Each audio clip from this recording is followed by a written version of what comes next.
Guys, welcome to Black Scout Survival. So we've been trying to dissect the Charlie Kirk assassination because I don't know about you, but I'm not trying to really believe the FBI after all these years, right? We have thousands of phones out there, pro camera crews, drones, and the only shot we can get, the FBI gives us some grainy. I mean, Bigfoot had a better clip than this, okay? This is like one of the most sloppy magic tricks in history. So let's unmask the clowns and expose the cover up. I got my friend Mark from Centerline Systems. He is a former Central Intelligence Agency Special Activities Division. If you don't know what that means, that is the darkest of black ops. But he's a good guy. He's a patriot. He served in the military. Mark, tell me about your experience real quick. Just don't hold any of that CIA stuff against me. Seriously, there's been people in the past like, oh, one CIA, always CIA. No. I left there for the reasons you're probably thinking, because we'll save that for another time. But hey, thanks for having me on, Jack. Always a pleasure, always an honor. And I'm not going to lie, I love your live streams, and I love reading the chat from your the people, your supporters, the people who follow you. So just really happy to be here. I think people kind of know. I guess it's just from the background side. So, I was in the CIA and I was in the military. I did 20 years in the infantry, started off as a private, worked my way up to E7. Then I transferred over to the officer corps, became an officer. So again, for this conversation, I'm not a sniper. I'm not Delta Force ninja cyborg assassin, whatever. But I think, there's some basic common sense that we can all start applying. We should start applying to this situation. So just very honored to be here. Thanks, Jack. Yeah, man. I always like to get Mark's insight. He makes our belts and med kits, if you don't know. American-made quality product, Centerline System. You can check out his website, support American small business. But Mark is really a humble guy. Special Activities Division is the tip of the spear when it comes to, Tier 1, I guess, special operations, you'd say, Delta. A lot of Delta guys and SEAL Team 6 guys go on to become Special Activities Division. So he does have a lot of insight, real world experience. Mark, I think I'm picking my sound up a little bit on here. On my side? Yeah. Like I'm hearing my voice. Okay. Let me try to just take a look at my audio and see what's going on. But anyway, as we I wanted to get his perspective because obviously his background and a lot of things. Is that better, Jack? I think I can still hear it, but how about right now? Mic check. Yeah, I can't hear it now. Yeah. Okay, we good? Yeah, we're good. Okay. Hey, I apologize, everybody. That's kind of on my side. We're trying to set up a new, I don't want to call it a studio. It's not as cool as what Jack has, but we're moving the video production into kind of the sewing room. And I thought I had this set up ahead of time, but you got to do the rehearsals. And then hopefully that'll come up during this conversation. Rehearsals are important. Look what just happened with two guys who do this all the time. And we didn't have time to do a rehearsal. And there's always going to be these small little things that can potentially trip you up. Anybody who's done real world operations knows that. Was this guy again, was he an operator, with all kinds of real world experience doing that? No, and that's goes in what you say, man. I make videos. I made thousands of videos. You make a lot of videos for your channel, and just something just like that. We're dialed in, and even at that time, at times we have to, move things around. So you got a guy who's untrained, and these sort of things, and we're kind of going to dig through this. So Charlie Kirk was killed while speaking at Utah University. They're saying a 22-year-old. The U.S. government is saying this 22-year-old was the one that pulled it off. Now, I do want to mention, because I had Jimmy Watson, Navy SEAL sniper, on here today. He was talking about the difficulty of the shot, and then I played a video of a Navy SEAL commander saying the difficulty of the shot. And a lot of people saying a 200-yard shot is easy, and I'm not saying it's not. What Jimmy was getting to, and I think a lot of people get to, is under the stress and duress, you're going to go assassinate someone in broad daylight with zero training, with a hunting rifle, with thousands of people, phones, drones, and so on. And not only do you have to take the shot, you have to exfil and get out, unless you're planning to get deleted that day. So that is what is the difficult part of the stressful part of it. Taking a 200-yard or 500-yard shot. I mean, Marines do it all day with iron sights. But the thing is, you're shooting paper on a target range, on a range at a target. That's with and everybody else is shooting, and they know you're shooting. So obviously, this is easy to say, but the reason why I brought Jimmy on is because being in combat, it's not always necessarily that way, man. People miss 15-yard shots in combat. You know what I mean? Because of stress and duress. So we have some oddities. And before we get into the I guess the dirty stuff or the conspiracy of this, let me just throw these few things out here, Mark. You may have or may have not seen this. Number one, Pentagon leaders are considering a new recruiting campaign that would encourage young people to honor the legacy of Charlie Kirk by joining the military. Is that not odd to you, Mark? Well, I mean, it's just as much bad taste as some of the other things that have been posted on the internet recently. You're going to use Charlie Kirk as a recruiting poster? Yeah. And that's serious. That's coming from the Pentagon. I mean, this just kind of goes along with these things. Another thing is they're having this building a legacy, remembering Charlie Kirk, and on the flyer here, there's not even a picture of Charlie Kirk on here. You know what I mean? I just feel like right now, and the thing is, look, man, if I happen to die, please don't replace me within a week on Black Scout. Give me 2 weeks. Don't, start filming in my studio. Give a few weeks for me. You know what I mean? I think there's just a lot of, I don't know, oddities to this. So let's get into some videos and stuff here. Now, number one, let's talk about the rifle. Okay. This is the supposed 30-06 that was used. Now, Mark and I've discussed this at length. Shooting a 30-06, and Jimmy said the same thing the other day, is a loud round, especially in that open area. And the sound we hear is more of a muffled sound. Okay. And so what is your thoughts on that, Mark? Well, I love that episode. And it was awesome that you brought a man on with that caliber and that background to have that conversation, because look, that's not me. I'm not a sniper. I'm not sniper trained. In the infantry, just like you said, Jack, in the Marine Corps, you are trained to take those shots. United States Army infantry, a little different from the Marine Corps. We're doing 300-yard shots. If you go to competitions, you might be doing 500-yard shots, iron sights again, that type of stuff. So it's very different. But so I loved his perspective, because the one thing that any infantryman knows is, you're not shooting out of a window. And I've only heard one or two people talk about this, so he's on that roof, and that roof surface is hot. He's got to elevate, because just like every roof in America, it's not just straight level and comes off the edge.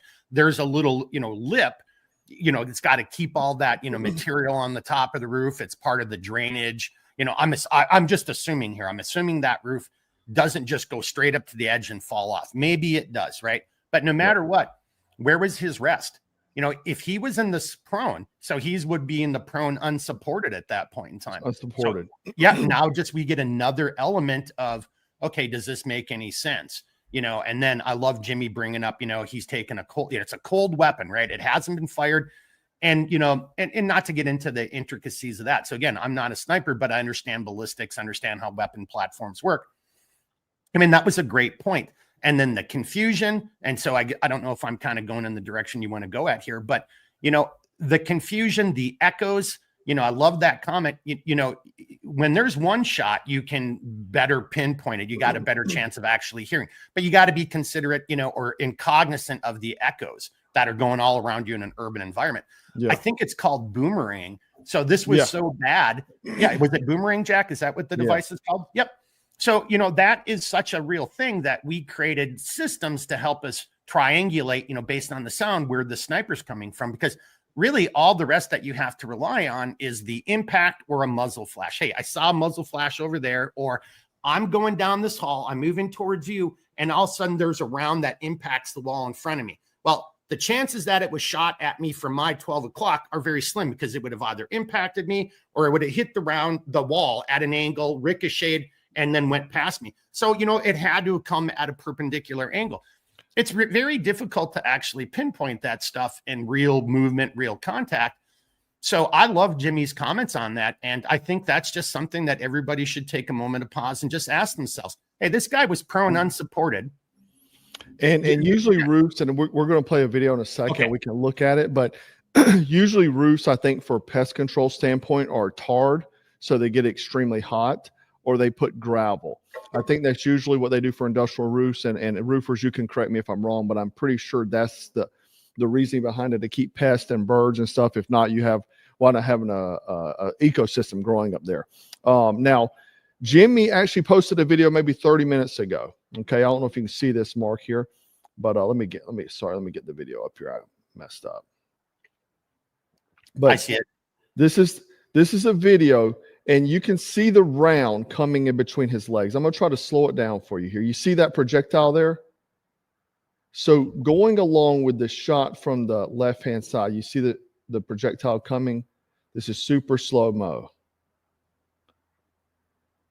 You see that flash in between his legs right above the mic right there. Yeah. Yep. So that looks more in line what we were talking about, where the shot was coming from the other roof here. If you can see this flash, muzzle flash, boom. We think it's muzzle flash. It could be anything, but it could be a camera flash. But this is where the sound apparently comes from. Now, a few other oddities of this, and I'll post this picture up here. You can see the flash of something there, okay? And this would go in the same direction of what goes in between his legs, okay? Let me get this back up. So in the same trajectory, right?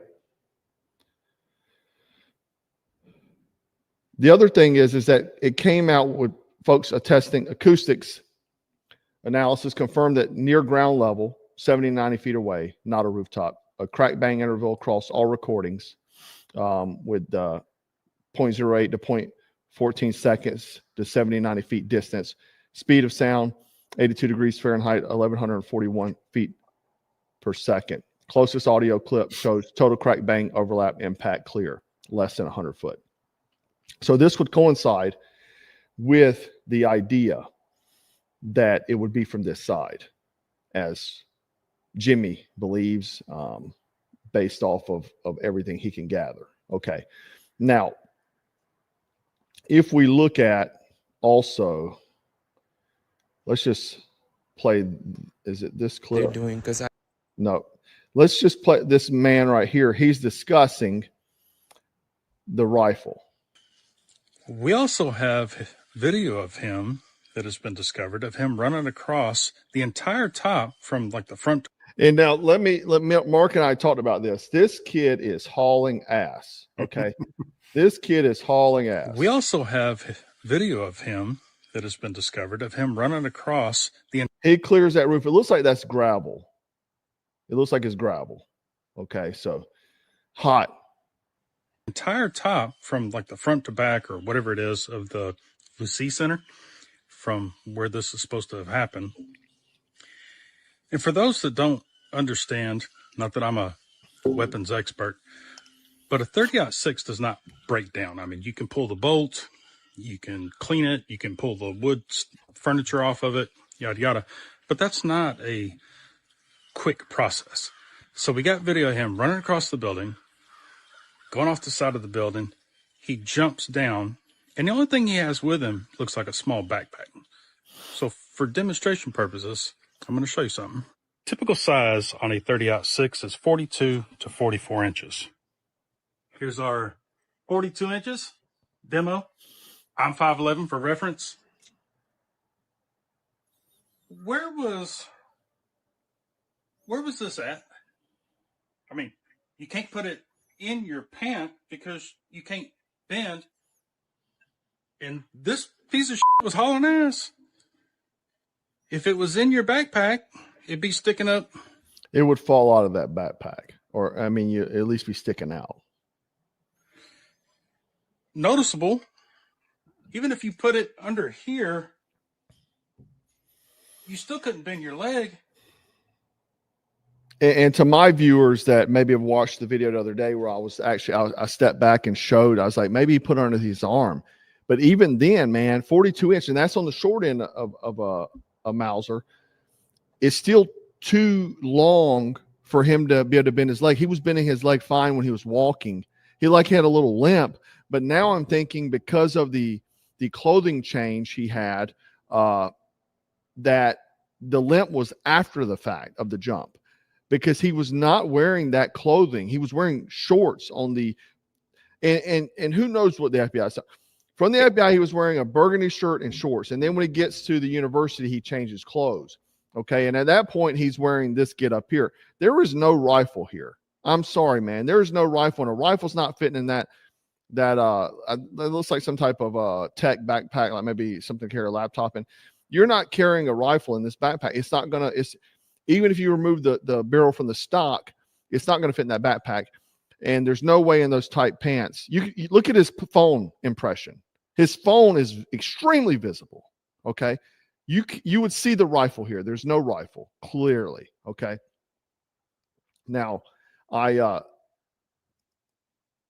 don't believe the kid had a rifle. The other thing is he left the screwdriver on the roof. So if he disassembled it, how did he reassemble it later on? And they found a round in the chamber. You have to remove the round to break that down. It doesn't make sense. And if I just may throw this out there, so we're hearing this stuff about a screwdriver. Hey, isn't that an Allen wrench that would be breaking that down? I think it's the Allen. Yeah, I think it's an Allen wrench. So I mean, that could have just been left up there by some, I seen a meme like, there's some, air conditioning. What do they call those guys? HVAC guy. HVAC. There's an HVAC guy shitting himself right now because he forgot a screwdriver on that roof, and now he's a material. Yeah, they don't put at least from my ownership of firearms, they don't put slotted screws on there, because you strip them out, then you can't do anything with the gun. So usually they use Allen wrenches. And if you don't mind, can I just throw out there for you and your audience? I mean, like, I've seen some people talk about it, but I think, you, especially as a Marine, with, again, you guys do longer shooting. I've been behind optics before, but not in that capacity. But so again, so I'll take it from like a hunting perspective as a kid growing up. We have moose and bear up here. You're not hunting those things with a 22 or a 30-30, right? You're talking 45-7s, 30-06, the 300 Win Mags, this type of stuff. When you're mounting an optic like that, and I've got, well, whatever, I have an ACOG, and it's different. It's a rail system. But if you look at that like, correct me if I'm wrong, everybody on the internet, but isn't the front part of that scope free floating right now? Is that even mounted? It's so far back. I don't even think the front part is actually attached. And I don't know for a fact, but that doesn't look right. And it's so far back, and that weapon, I think it would interfere with the bolt, man, but I'm not sure. I'd have to look at it really, but I think the bolt would not work on this. I mean, unless, mysteriously he broke it down, stuffed it in his pants, and jumped off the building and dislodged the thing, and then he put it back together and just didn't fix the scope. But my thing is like, just from an idea, if I'm in this man's position, I'm trying to get away. I've planned everything. I'm not going to leave the murder weapon, right? I'm going to take it with me. And we saw the text string, right? The text string. And I don't want to go back over it. If you want to see that, go watch my video with Jimmy Watson. But essentially, it was basically admission of every element of the crime. And they were using language not of a 22-year-old, more like a 65-year-old. And one huge thing he said there in the text message, he said, or the FBI agent that created it said, was that he said he changed outfits. And Candace Owens is actually the one pick that up, because she says females say outfits. I never say, oh, my outfit. I say my clothes, right? So that was an oddity. Now, one thing Candace Owens came out with was that he, at 6:38 p.m., so the assassination happened at 12:30. At 6:38, he was like 15 minutes away, eating at Dairy Queen, I believe. I think it's McDonald's, somebody said. Okay, well, one of those places. Yep. And he's supposed to be like in a disguise, but he's wearing literally the same dadgum outfit that he always wears. Like, and basically he only changed his shirt because if we look at the other photos, he's wearing the sunglasses with the hat and the same jeans. And literally the photo he took weeks before, he's wearing the same outfit. Like, I mean, this kid is supposed to be high IQ, and he evaded FBI essentially and could have forever, but he decided to turn himself in. Doesn't make sense. Well, if I can just go back a couple comments of yours. So, you know, that video that we see with him limping. So again, look, boys and girls, you can, you know, and this is what's kind of sad about this whole thing. We have so many people like, oh, if you don't agree with the narrative, you're a communist or you're shilling for the left or whatever. No, you're an American and you should be questioning all this stuff. Don't forget, we still don't know jack shit about Butler. We don't know jack. Again, the list is so long. Has anyone been held accountable for Corona and all? No. Hunter Biden's laptop, the election, the ballots. We've really heard nothing. They've continued to cover up everything. And Thomas Crook should be your biggest indicator. They've got no information on him. He was basically didn't exist, this kid.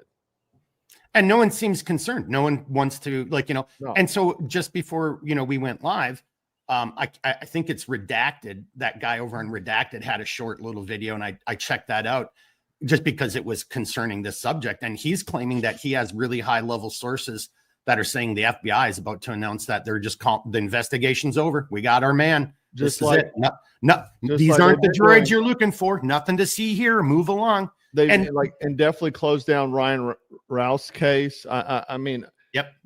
Oh, so back to your point. There's so many, you know, discrepancies just in the timeline alone. If we just put the ballistics, we put everything else off to the side. Just the timeline itself doesn't make sense. And the weapon and all of this stuff, right? You know, like so all I'm trying to say is before somebody starts, you know, yelling at me, I'm not saying I have the answer, but you know what I am saying is I'm a freaking American and I have the right to ask these questions of my government, and I'm going to hold my government accountable because, you know, I don't know about the rest of you, but I haven't forgotten what's happened in the last, you know, 4, 8, 12 years, right? You know, like we've been constantly lied to. And so again, the video of him limping, I agree with you, Jack. You and I talked about that offline, you know, and boys and girls, I have done that in real life. I've changed up my profile, my gait, and it was very successful. And you know, so that is a thing. Was that guy that highly trained?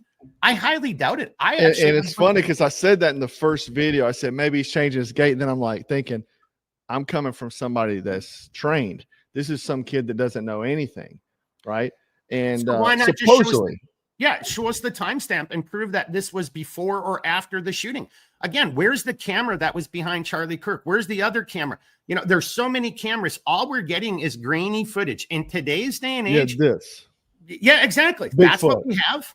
Come on. And supposedly there's like 10 seconds of that or another video that they're not showing us. Yeah. So, you know, like, so we either have the most incompetent FBI, you know, and law enforcement, which that could be a truth. I mean, I'm not saying it is or isn't. It could be that they're just really incompetent and we're putting too much, you know, we're putting too much faith in these organizations and they're not as good as we think they are, or they're just that bad that they are trying, but they're just poorly trained, or the whole institution is corrupted, or they're lying to us because or all the above, or all the above. Exactly. So let me ask you and your audience, has the autopsy been released? Where's the ballistics on this? Do we have that yet? You know, it hadn't been confirmed, so I can't say for sure, but there's chatter that, or scuttlebutt that there's no autopsy, that autopsy was denied, which is unbelievable. You know, Thomas Crooks. Thomas Crooks didn't have an autopsy and he was cremated within 6 hours. So what does that tell you? Now, I want to show you another clip that I came across of a guy that filmed a man there. Now, this guy looks odd, man. This guy looks like a hitman. Let's check it out. Of construction. Not that one. Here we go. It is really strange. So essentially, this is the video. I've slowed it down frame by frame so you can see it.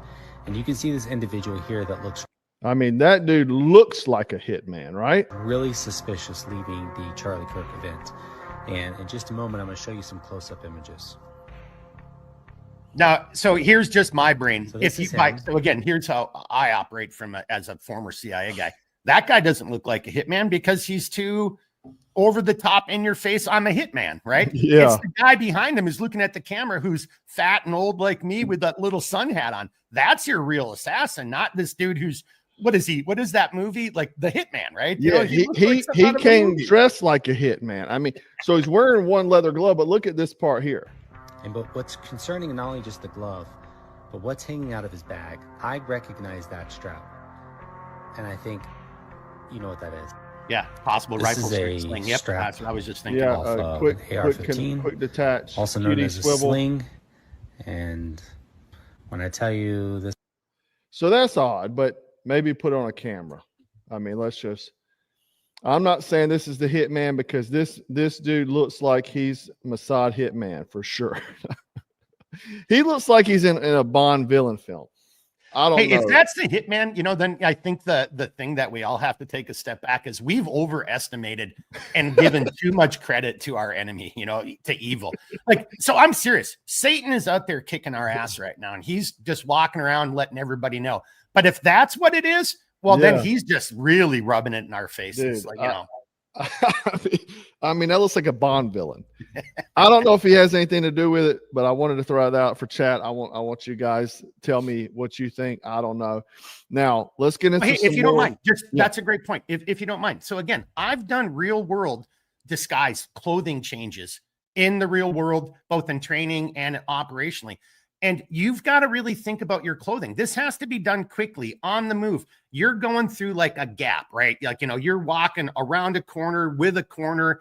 That guy who's doing surveillance on you might be 20, 40 feet behind you. You've got to be able to be walking past something, drop something, pull something out of your bag, throw it on over your clothing. And you've got to do this in seconds. So I just wanted to bring that back up to what you're saying earlier about, hey, well, he was wearing this, and then now he's wearing that. Man, that just isn't easy to pull off. So I just wanted to throw that out there. I mean, coming from your background running these type of operations, this kid, 22 years old, able to evade every law enforcement agency, and probably would have still be evading them as of today, if he had not turned himself in. I mean, does this even make sense to you? So the very first time I did a clothing swap like that, well, maybe this wasn't the first time, but this is the one that's really come into my brain right in this conversation right now. It was during my training, right? And, I really can't go into too much detail about the training, but it's like the best training in the world. It's the highest level that, the agency offers. I ain't going to talk about how many people attend or how long it is. But when I did that, even in training, it's training. There's zero, like that was the world's best training I ever went through. There's no room for error there.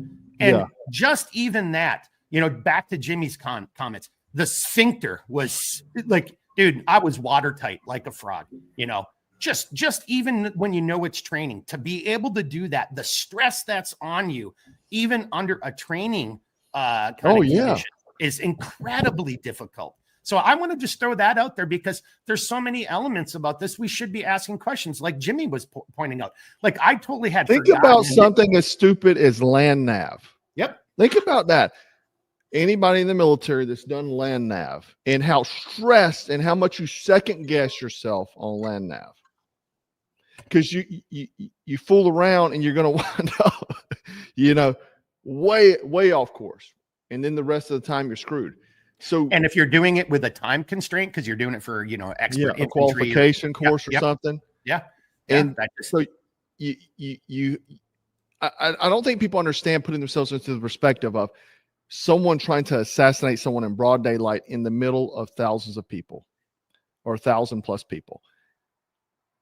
You're going to be so unless you're mentally gone. Yeah, and maybe this kid is mentally gone. But to me, this is real comfortable, dude. This is a real comfortable guy, man. I mean, if I had done something of this degree, I would be laying low for months, right? I wouldn't have any electronic device. It would all be gone. I would vanish off the grid. And maybe he's a moron or he's a psychopath. But let's look at some other oddities here. The other oddities is they started digging up and rebuilding. Okay. Smoke going on. Oh no. They are constructing, they are taking out the whole platform where he was sitting. And they are constructing a new one, as you could see. So that. I mean, that's awful fast, Mark. Don't you think when you're looking at doing forensics, crime scene investigation, don't you think that's pretty doggone fast, especially if that round came from this angle and essentially would have lodged in the ground because it was going through the knees, like we're speculating. Don't you think? Pretty quick. They just, we got it. We got our man. Case closed. So again, I just would encourage any freedom-loving individual out there just to, use your, the most valuable weapon you have, your brain, and just ask these questions. Why would they do that? Why were they washing off the roof in Pennsylvania the next morning? Why just think of the Georgia runestones, to get a little other conspiracy in here. Some guy goes and blows up the Georgia runestones. If you don't know what that is, look it up. There's all kinds of videos and, about before it was destroyed, but what it is. But this is an active crime scene. And the very next day, like no one's going through the rubble looking for the forensics of that, the bomb residue. We want to find out if this was, C4 or Petin, we want to know all this stuff. So we've got to, they had construction, vehicles in there and they were clearing all that rubble and debris, and like within 24 hours. So the same thing here. Who's the guy who went and grabbed the camera from behind Charlie Kirk immediately? Where is that footage? And the other thing is we only get grainy footage, and there were professional cameras there. This is a reminiscent of Thomas Crooks. Thomas Crooks, all we got was grainy footage from him. Dude, I think I know I told Mark, and I think I talked about it in a video, but I had a guy that was there that had the vehicle, right, on his dash cam, and Thomas Crooks getting out. They tried to say it was a van initially. I broke the story that night because he tried to even get it on Fox News, but they didn't listen to him. The next day next two days later, they brought him on Fox News. And then the van story completely vanished. And they found a van there with explosives in them. Okay. Now, if you can edit the narrative, you can edit the truth, period. And for any naysayer out there that doesn't think what Jack just said is the truth, or like this doesn't happen. Oh, let's believe the government. Again, I just want to remind everybody, if this would have been the previous administration, which was doing exactly this, we wouldn't be having this conversation. So absolutely. For me, that's like something we have to be very cautious and very concerned about, because I'm already seeing so many quote unquote patriots, Yes. No, I'm not for taking gun rights away from trans people. Like that's not even the issue. If you want to have a conversation, let's talk about why are, children being transitioned at young, let's have that conversation. But I want to know the medical profile on this kid. Yeah.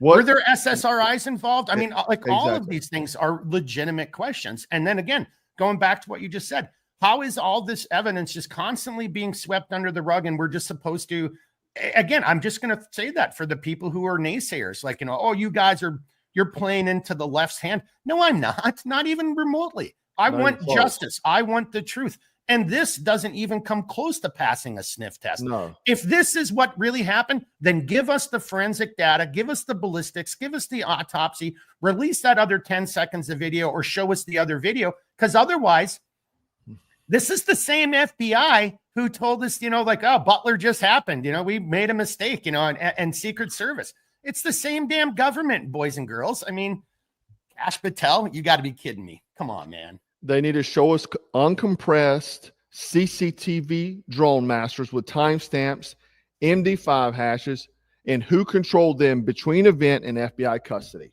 Hey, and not like what you did in your one video where they gave us the Epstein cell footage and then there's that big cutoff spot and we're supposed to just not ask questions. Yeah, come on, man. We need a realistic ballistic report too. Yeah. With entry, exit, caliber, range. If not, then explain why we're not getting that.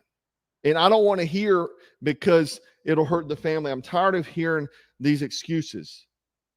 Just like at the Epstein, well, I don't want to release victims' names. Massey said, I'm not asking for victims' names. I'm asking for the freaking Chesters.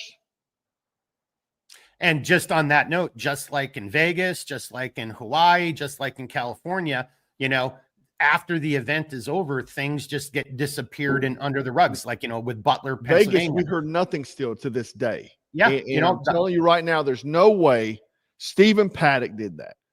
No chance. Yeah, no. And we're just in, and I hate to say it, this is where I think evil, you got to give the devil his due. I mean, he's kind of playing everybody like chumps, and we are all going along with it. It's becoming, you know, because we become so polarized. This is just my opinion, internet friends, you know, and Jack supporters and people who are now, you know, throwing, you know, yelling at me, you know, calling me names. But you know, we should be asking these questions, because how does this make sense to anybody? This isn't the government that we're supposed to have. This isn't transparency. This is cover-up stuff. Yeah. Plain and simple. They come out and show us. Just come out and show us. We're all big boys and girls. We can handle the truth. Come out and show us. We need to see bank records, because I've already heard there's been some bank transfers. He had strangers showing up to his townhouse that was from out of town, and the neighbor said they look like sketchy people. Okay, we need to see records, right? They need to do phone forensics. And the thing is, we would have to look at these people that claim fake confessions in the beginning, okay? And then would you say, Mark, just we know Mockingbird, we know, you know, all of these psychological operations, and they're probably way more advanced, and they probably are effective at this point in time. Just be honest, 2025. Now, Mark, when you tell people you're in the CIA, they don't understand that it's very compartmentalized. You operated in much more like a military capacity. Okay, you were basically a gunfighter, essentially. So you would not be privy to MK Ultra type stuff, right? We know Mockingbird is still happening because of the Smith-Mundt Act. Okay, Smith-Mundt, yep. They can lie to us. The government can lie. FBI, everyone, DOJ, everyone can lie, and it's totally fine. MK Ultra could be happening, more advanced stage, I'm sure. Now, would you look at this, Mark, just from your expertise and your experience in intelligence? Does this look like this indicates professional trade, maybe a state actor or organized hit by a private group? Because it could be a private group, may not be a country, because private sectors, man, especially looking at industrial, when you see these high end crypto guys get, they wind up drowning on a 4 a.m. beach walk. Come on, they got a hit taken out on them. But it wasn't a government. It was a private organization that did it. When you're talking billions and billions of dollars in trade. So would you say this indicates a professional trade, state actor, organized hit, lone actor, lone wolf? What is your gut instinct just from what you know? My gut instinct is it's one or the other of those. And we just don't have enough information. And a lot of that information is being withheld from us. Look, cellular technology. Where's my phone? There were so many people with these on their person in that area. Now, if you know where the shooter was, if we can't geolocate a device there, that's going to tell me something. That's going to talk about a certain level of professionalism, right? Yeah. But there are ways to defeat these things. Now it's becoming more and more difficult, but there are still ways to do so. Well, one of the best ways is to not have it on your person. And that also then can become an indicator from an intelligence perspective. Yeah. You know, so yeah. Yep. So for me, you know, honestly, I'm just, and it's not that I'm hesitant to come down on one or the other. But I would just say this, like, so if we take it from this was a rogue nut job to this was an organized, orchestrated, you know, kind of professional thing. Now that's where your question, okay, that could be a group of individuals, that could be a nation state, an actor state. But even that group of individuals, I mean, again, you just brought up MK Ultra and all this stuff. I mean, do we even really know who's running this country? Was Joe Biden in charge? I mean, like, so could there be a splinter group? I know that sounds conspiratorial. Tom Clancy, but it's true. It's so true. I mean, you know, you just brought up the compartmentalization. And I'm really glad you did that, because that is the straight up truth. Look, I got read into some special access programs, some SAP stuff, which is higher because of the mission that we were doing or the operation, things of that nature. It is incredibly compartmentalized, and it has to. I mean, just think about it. You're intelligence operatives. Yeah. So like me personally, you know, you've got classmates that you went to the farm with, and maybe people you're working with. You know, I never really cared to learn anyone's real name, because at the end of the day, the only thing I'm going to be able to give up are aliases or computer names and stuff like that. So, you know, and I'm here to do a job. And if I became friends with somebody, and I did become friends with a handful of people, then I would, you know, then it's all true name and let's go and be buddies. But that compartmentalization is very real. So, you know, if you go back into what you said, MK Ultra and so many government, you know, whether it's CIA, FBI, I mean, let's not forget the FBI. Look at who was running that shit show, and he was in charge for 30 years, I think. So what's that you organization like? You know, the video I did the other day, and most of the CIA stuff is actually outsourced to NQTEL. Oh yeah, the other military industrial complex, or Stanford and if I just Research Institute, you know. Well, and just to your point, and I love that video, and just to add to that, boys and girls, like there's times in which you are, so I don't want to use the term false flag. I'm just going to come up with a different way of saying this. I'm an intelligence operative. I'm living a cover story. Let's say I'm pretending I'm a very successful, you know, businessman with a YouTube presence, you know, like something totally made up. But I would backstop that, and I would have all the creds, I'd have all the money and all that kind of stuff to go with it. And then I meet you, and then under a different, from a different angle, from a different optic, from a different, you know, perspective, I hire you, recruit you, whatever, however you want to look at it. Sometimes it's just a straight up, you think you're just doing a business transaction, and you have never no know idea you're working for the agency. That's what I'm getting at. Yeah. So I loved how you brought that up in that last video. That was really well done, sir. Yeah. It's just like Jimmy was saying that, you know, he basically was on a snatch and grab operation when he was running from the FBI. So he was trying to make dirty money. And so they found some dirty SEALs, you know, that were disenfranchised on the run. And they said, we need to do this snatch and grab mission. And it was trailed back to Israeli intelligence. So when we were running drugs, you know, back during the Iran-Contra, I guarantee you there was a bunch of people who thought they were just criminals. They just thought they were drug dealers. Yeah. They had no idea they were doing it for the United States government, specifically the CIA, or factions within the CIA that, you know, or the government that are just like, yeah, screw the Constitution. We're just going to do what we want to do.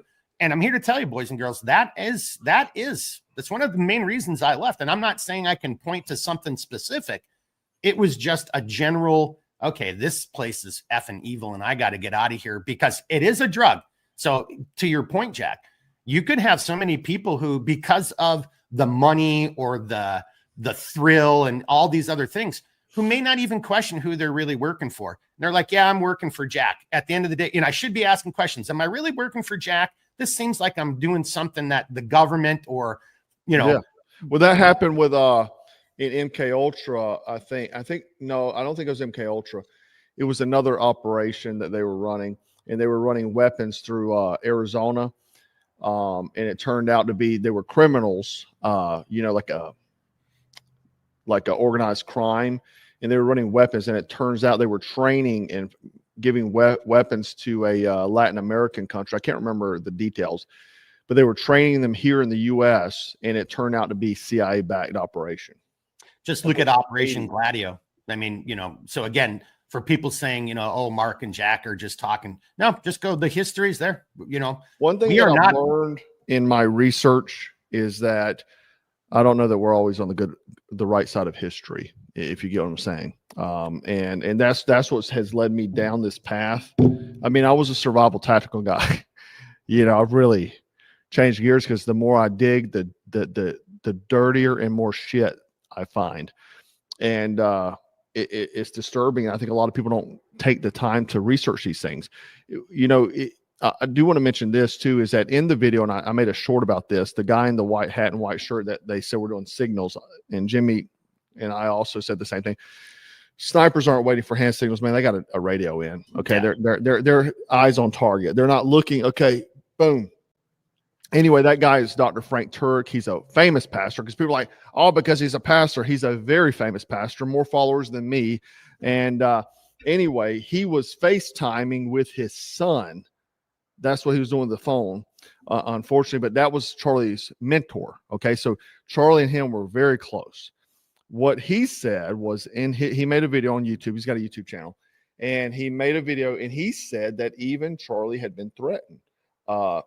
Tucker Carlson had said the same thing. Charlie had been threatened because of a multi-million-dollar deal he had made, and he would not go along with the narrative they wanted to push. Now, you have to ask yourself, is that worth enough to take someone's life? Possibly, millions of dollars, you know. And then if we spiral into the next thing with Tucker Carlson, and Mark and I have talked extensively about this, because just under the guise of this current administration, if these things had happened during the Biden administration, patriots would be in the streets with their rifles. Okay, listen to this clip here of Tucker Carlson. Used by a group we now call bad actors to create a society that was the opposite of the one he worked to build. You hope that.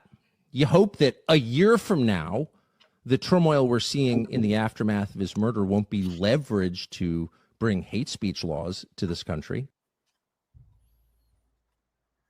Because that is what they're trying to do. Hate speech is free speech. Felons should be able to own guns, in my opinion, and all these other things. So if we're going to take it and use this now and try to restrict people's speech, no matter what it is, okay, it is against the First Amendment. Now, can you be canceled in the sense people don't purchase from you? Yeah, because that's a freedom of purchase. That is not putting you in jail for saying something. That's what we're talking about here. They're talking about putting people in jail for hate speech, right? Now, 4 years ago, things Mark and I would say was under the Biden admin was called hate speech. Okay, so Mark, am I right? This could be problematic. If you open the doors for these things, you're allowing the next regime to use these same things against people like you, I, and the folks watching at home. Before I come to the speech, and I think that that is probably the most dangerous issue here that we face, and we got to be smart, take a step back, take that combat pause, take a breath. Count 1,000, take a breath. That's a lot of time. Listen, smell. Yeah. But before I do that, because that to me is the most dangerous thing about this. And I don't mean that in a disparaging way. A man has lost his life. A wife no longer has a husband.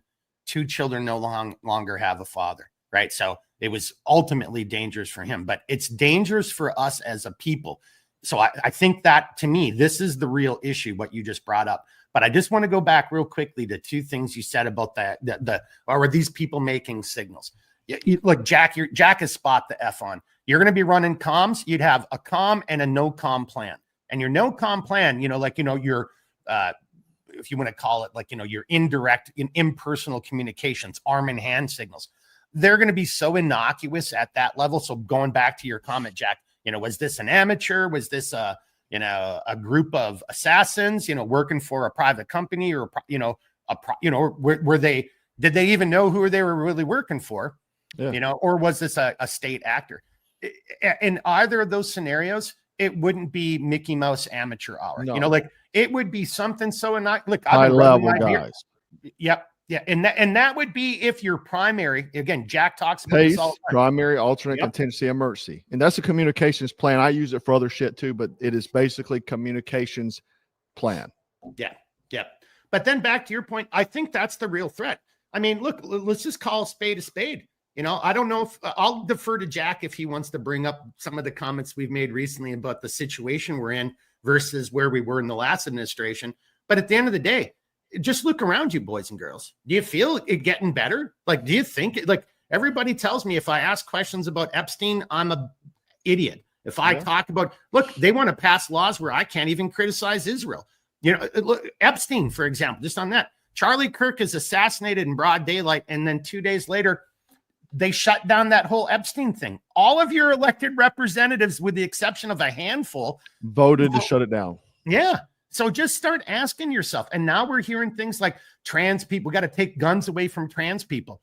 Okay, that's not even the real issue. If trans people are a threat, well, what is it about being trans? We need to do root cause. It's not the gun. Exactly. Is the argument not been the gun is not the problem? Because that's my argument.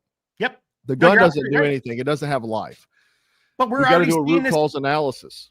Pam Bondi, there's a difference between free speech and hate speech. It doesn't matter that she's walked that back. She freaking said that. So just be very cautious, boys and girls. She's also the one that said red flag laws in 2018, or I think 2018. Yeah. Yep. So she is dangerous. And the fact of the matter, when you start attacking anything in that Constitution, look, I don't give a shit if you disagree with the Constitution. You weren't the one that shed blood to make that thing happen. I don't care about that.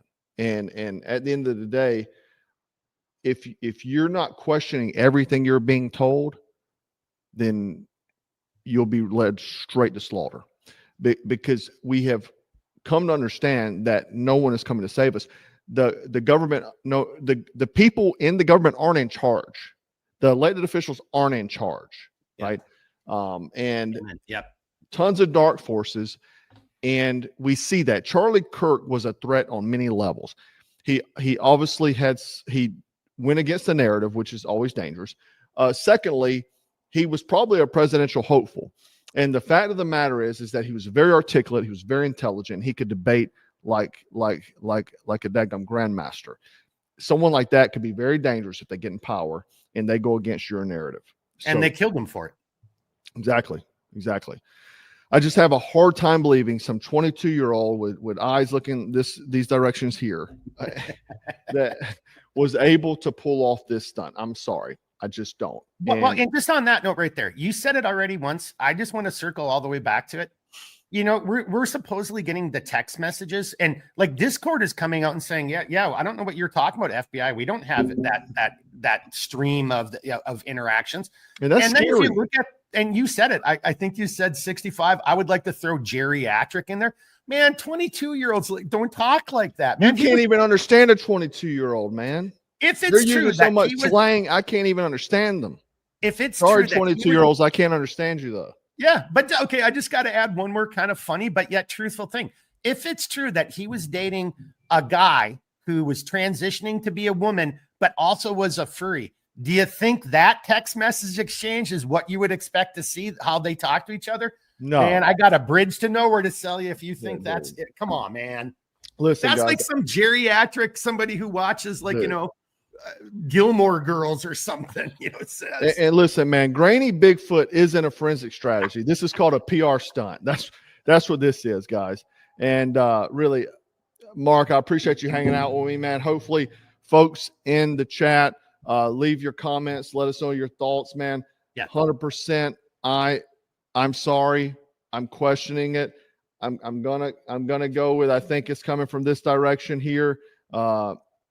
Those are oddities, the sound forensics. If you don't mind, whoever, can you go back to that picture where you see that angle? Not that one. Keep going back one more. That right there. I would like to see that extended out and then see the angle on that and to see if that matches the proper trajectory where we saw that wound. Sure. And if I may, again, I'm not a sniper, but I grew up, my relatives and everybody I knew, if you were hunting moose or bear, you were using a 45-70, a 30-06, a 300. You would inflict more damage, I think, in this soft tissue area. Yeah, that's what I was. In this soft tissue area. Now, in the body, maybe because more organs, more muscle mass, more fat, but this is a very soft tissue area. Yeah. Okay.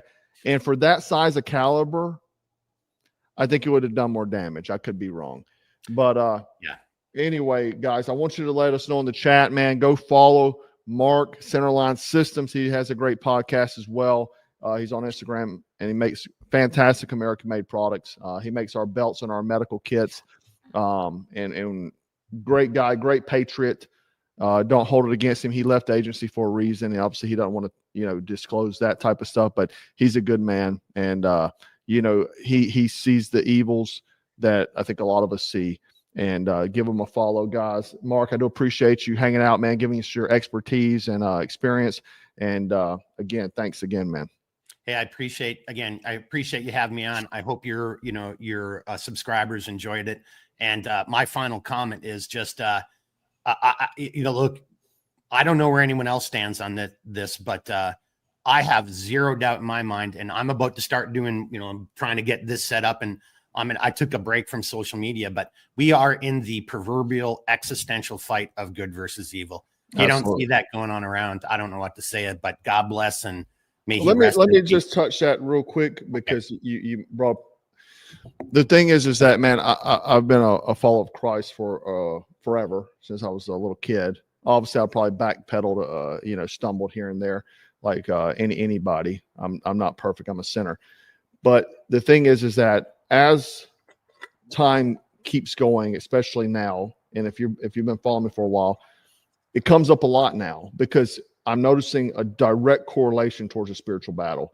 And, Mark and I, man, known each other, I don't know, 10 years, I think. And we rarely spoke anything spiritual. But now lately, when we talk, I mean, it's a lot. So, guys, the writing's on the wall, man. If you don't know who Jesus Christ is, man, I would definitely suggest maybe it's time to figure out who he is. But again, thanks, guys. Thanks for watching. And go give Mark a follow. And, guys, remember to stay frosty, stay strapped, and always stay dangerous. Black Scout and Centerline Systems out.